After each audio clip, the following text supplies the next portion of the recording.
It's 6 o'clock in the morning, pitch black outside. My 14-year-old son is fast asleep in his bed, sleeping the reckless, deep sleep of a teenager.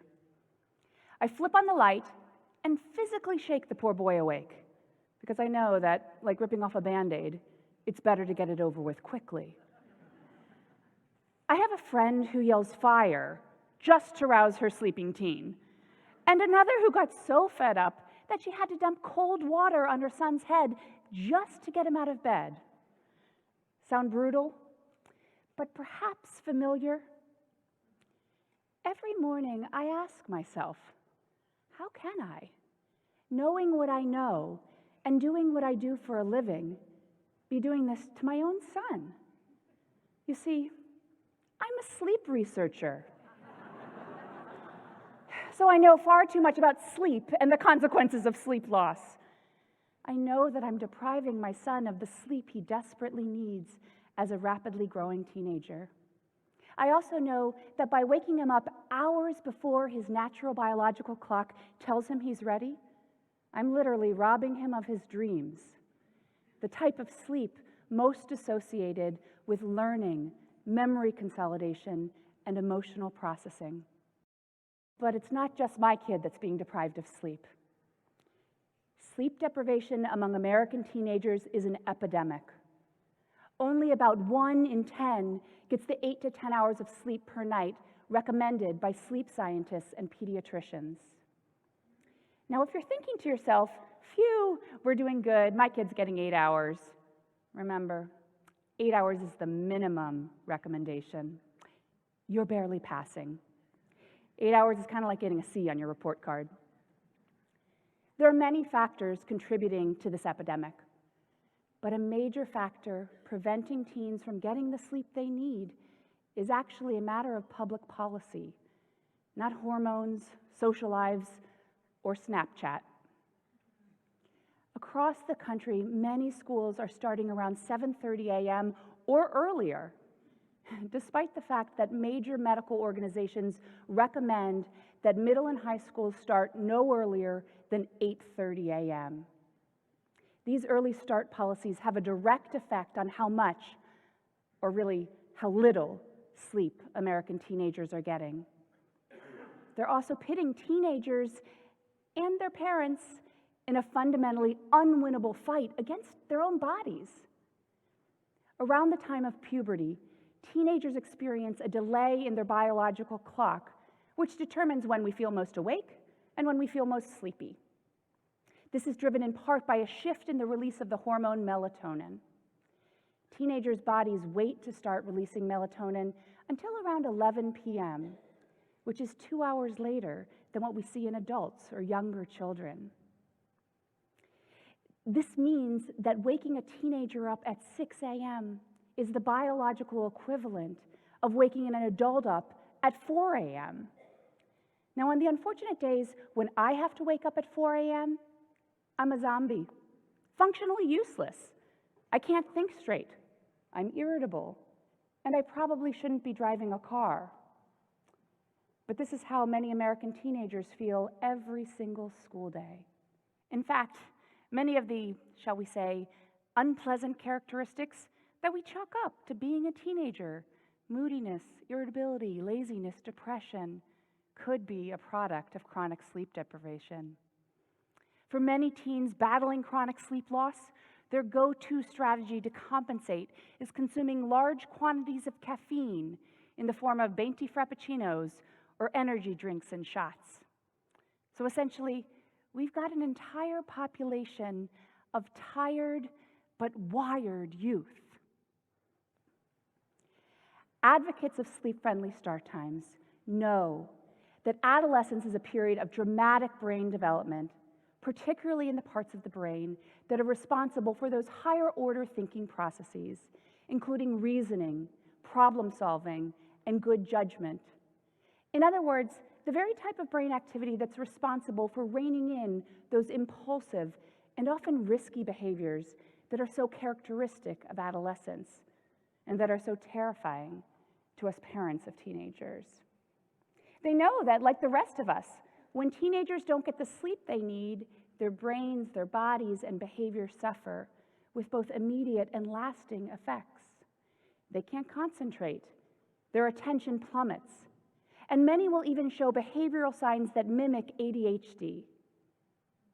But the consequences of teen sleep loss go well beyond the classroom, sadly contributing to many of the mental health problems that skyrocket during adolescence, including substance use, depression, and suicide. In our work with teens from LA Unified School District, we found that teens with sleep problems were 55% more likely to have used alcohol in the past month. In another study with over 30,000 high school students, they found that for each hour of lost sleep, there was a 38% increase in feeling sad or hopeless, and a 58% increase in teen suicide attempts. And if that's not enough, teens who skimp out on sleep are at increased risk for a host of physical health problems that plague our country, including obesity, heart disease, and diabetes. Then there's the risk of putting a sleep-deprived teen with a newly minted driver's license behind the wheel. Studies have shown that getting 5 hours or less of sleep per night is the equivalent of driving with a blood alcohol content above the legal limit.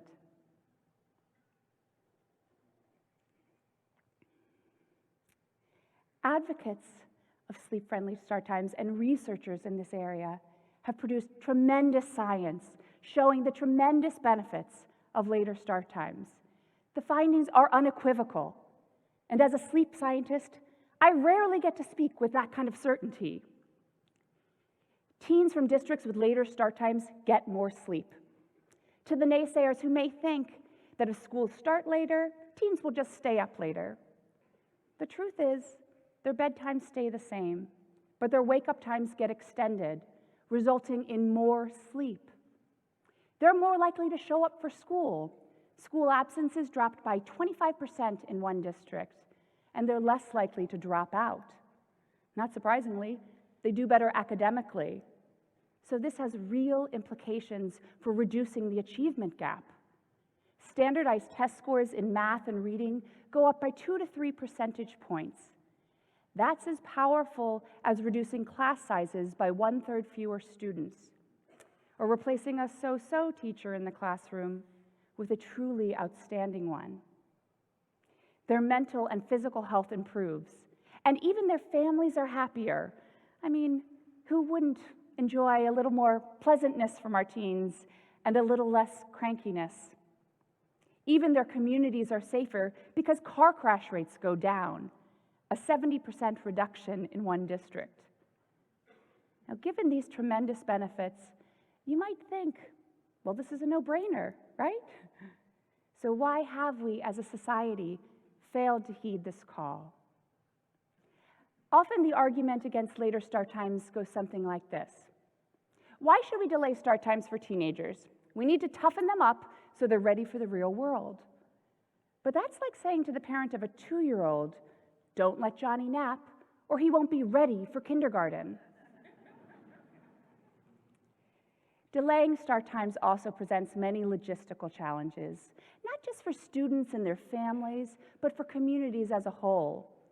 Updating bus routes, increased transportation costs, impact on sports, care before or after school.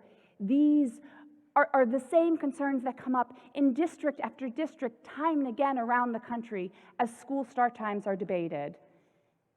And they're legitimate concerns. But these are problems we have to work through.